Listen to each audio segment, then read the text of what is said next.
The average anti-Trump Democrat doesn't get that they were going to have their pension fund fleeced anyway. That a lot of the crises of our time look, the whole thing, the right wing is always right. Alex Jones is right. Oh my gosh, look at this. Let me try to be real slick.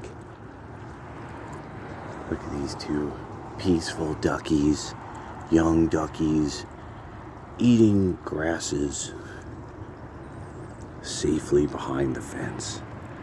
Their mother ducky probably nearby. On their own, cautious with honor. All right. Cautious and honorable. All right. So the thing I was thinking about was for a while, a lot of this, it's Alex Jones being right, the right wing being right. After a certain point, it's who do you bet on being the one who sees things more clearly. And now the left is lying to their own people in a way that, like to see it, it's just really weird. And now to see this portion of Black America that are desperately trying to act like Kamala Harris is capable of being the president, or trying to act like, well, no, the substance of what these policies are that we do know that supposedly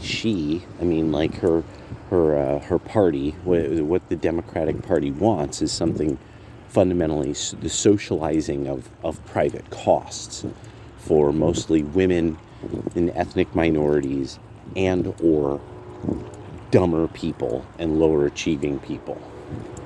That the higher achievers should not just give to the lower achievers, but in fact also should be systematically discriminated against. People who don't like Trump really are starting to become this group of people that it's like, so you never had honor. I would have to figure it's that you're never, you have a hard time dealing with losing, and you never had honor. Because this has to kind of be a part of the personality type. This has to be a part of it, or a bitterness toward a wide variety of people, or thinking that you're being judged by other people when actually they don't even know that you're there. A lot of these are, people would be like, well, these are pretty normal expressions of vice, is what you're really describing. And it's like, yeah, I think what the issue is that with Christian self-effacement, and even before then, at least like I understood this idea from a line in Taoism, to be self-effacing, and that to a great extent, one of the things about, I've been thinking about this a lot, rolling a lot of this around, trying to see where the pieces settle.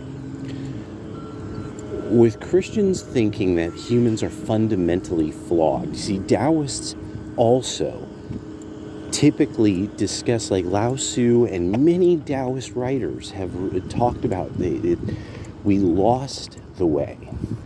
This is really important, even like Judaism as well, even mystical Kabbalistic Judaism. This is why I think Kabbalah is so easily improperly understood, because and really somebody actually was telling me about this when I was studying it, that they're like, no, you have to have some understanding of the mystical already, and then Kabbalah works because you can structure the mystical. It gives a structure to the mystical. And it has an internal logic that, yeah, it has, but the key thing about it is its internal logic works because humans are fundamentally flawed, and there is something provided by reality, the universe, the creator, however people want to put it. There's something you get back. And Bodhidharma puts it, there is no way of entering the path. There's two ways of entering the path. And it was like, one is that you just simply do it because it is what is done.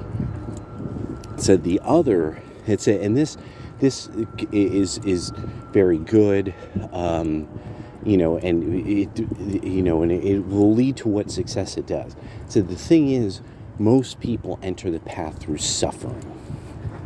That they suffer, and at some point they have to pose this larger question of why do I suffer? And so I think this is the Bodhidharma's bloodstream sermon, if I remember. That's how it's translated. But it's a wonderful line, because it introduces this idea of you must suffer. You are real. And you're a human. And then the idea is that there is obviously then a compassion. I, who am this source for your consolace in this tradition of wisdom, understand you suffer. It's not that you aren't in harmony with the dean, or you are out of the liver chi and the po and the hu are not all merging in the proper microcosmic. No, you are suffering, and how to stop suffering. ... So, because the modernists, who are, all Marxists are modernists. That was kind of funny, this guy Haz ad-Din. Haz ad-Din is obviously a power liar. The fresh and fit people need to know Homie is a super powered liar. And obviously from one of the most notorious regions of the world for super powerfully lying liars. So I mean, yeah, it was most of that him up against Andrew Wilson. It was a waste of people's time. And people should know what Haz ad-Din was doing was what Marxists always do. They go into these prattles about where they supposedly have some expert economic language around which they, oh, well, that is just blah, blah, blah, blah, blah. And then he would lie about everything. No, Stalin was a robber. He was a thief. He was a thug. It's just, he's a terrible person who killed everybody he knew. And it's just people like him they don't have a capacity to, they're not lying. They're saying he's a psychopath. And that's really one of the things about people, hence also his kind of, the look. The look also, has the kind of, aren't I, like, that weird way that, like, commies think they look cool. In outfits like that, and quasi-unkempt. And, and it's like, and you're just sitting there going, no, you don't look cool. Like, oh my gosh. Like, first you have to actually be a handsome man.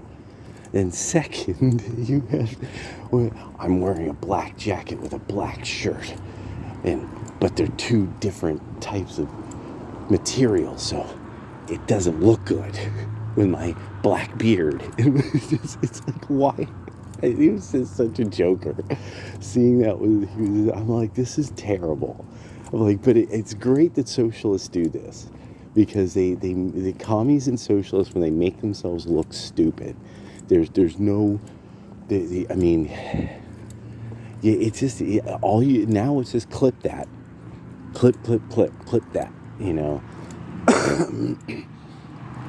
And so from beyond that, it started to hit me. I was like, no, people like this, one of the first things that came up is how for him, morality is just a thing that comes from a bunch of people at the top who are comfortable telling people at the bottom, I guess, they can't rape and then light their victim on fire. They can't just stab random people in society because they hate people or are different than them.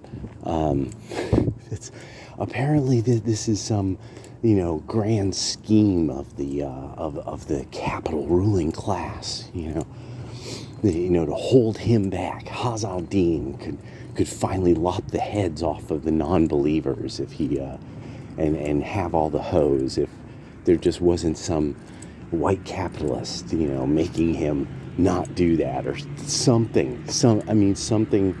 This really is like, if you're a psychopath, Marx is a great philosophy. It really is the philosophy of the Sith, that there's some secret, and if they're holding you back from knowing it, and who's they? All of them.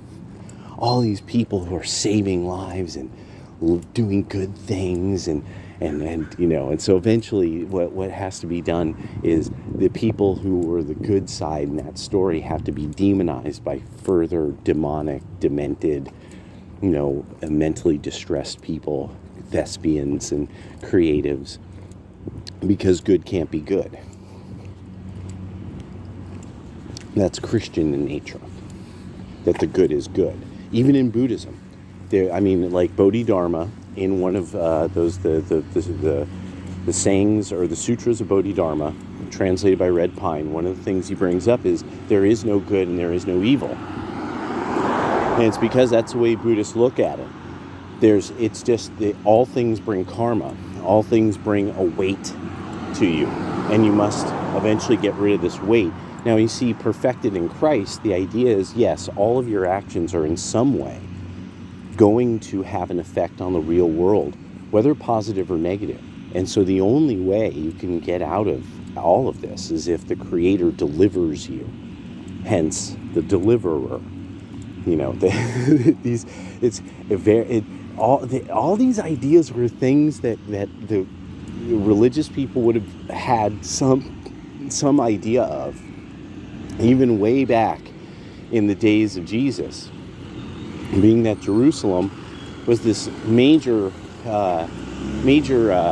temple, and it, like a number of other temples, sat near the 32nd to, I think, between the 30 and 33rd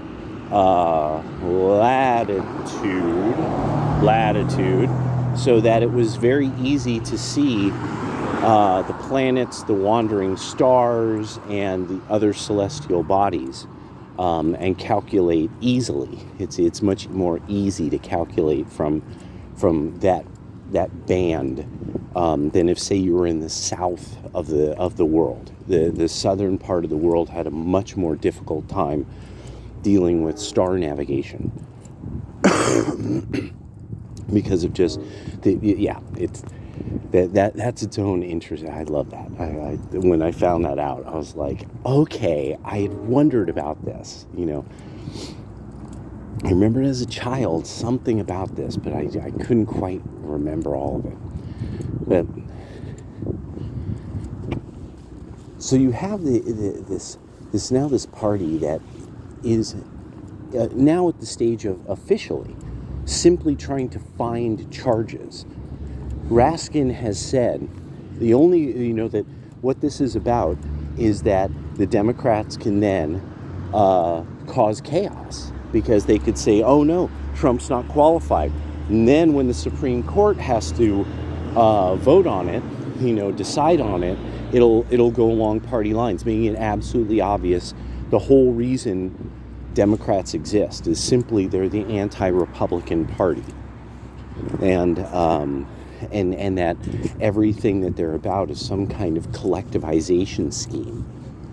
Every single thing they're up to now is some collectivization scheme, forcing those who work harder to give some of that to people who work less, and for some reason to forgive openly criminal behavior, as long as and all it is that the Democrats are like, no, that criminal behavior will now be forgiven.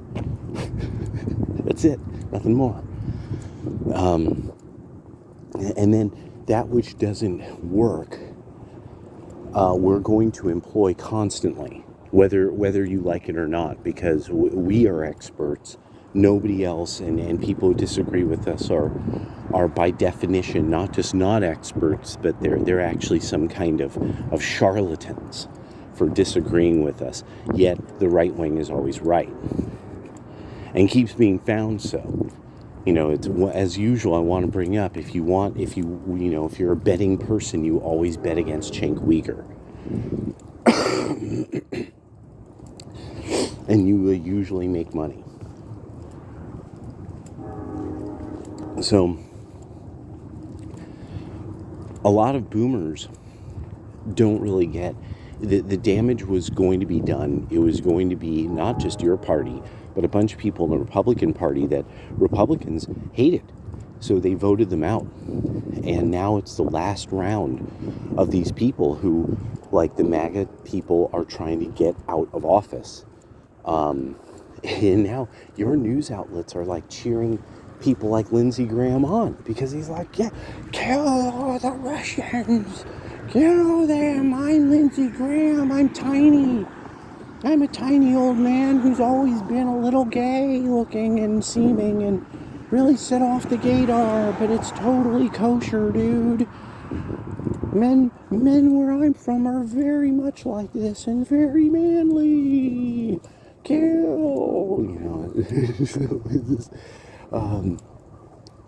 Nobody's buying it. The Republicans are like, no, you have to get a war. You have to decide who you're at war with and convince everybody. For some reason, Democrats don't get why that might be important. That's what really, I love how RFK pointed that out. We simply don't declare war anymore. We just show up someplace and start doing whatever we want. We even still have whole sections of Syria that we're just holding on to. Like it's our property or something. Is holding on to, oh, nope, there's some Kurds here. So according to us, America gets to stay here and pump the oil out of the ground. Thanks for building these refineries, Bashar Assad. And so I'm really fascinated now how the Democrats are exposing that they're kind of like these honorless oldies, and especially old women who have no other issue other than eugenics and the welfare state, and that they can't even manage to, they won't be able to keep the lights on without government largesse. And then also, it literally, like a cruel empire that seems to expand by just crushing petronations and putting government, having these weird nepotistic networks of people from the political system working to extract wealth from countries like Ukraine. Like all the Democrats' kids, Pelosi's, Kerry's, and and then Biden's son, all of them are cashing in. It's hucksters and parasites. That Washington, D.C. is now just these nothing more than like a handful of statespeople, and then hucksters and parasites and people who go along with it, and apparently a lot of heartless homosexuals.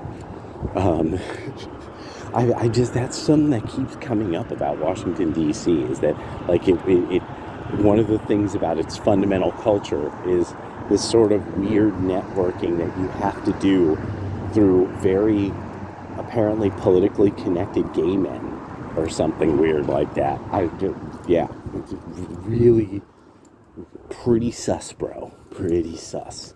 So I just I just thought I'd like just roll through it, roll through what was going on in my mind about all this.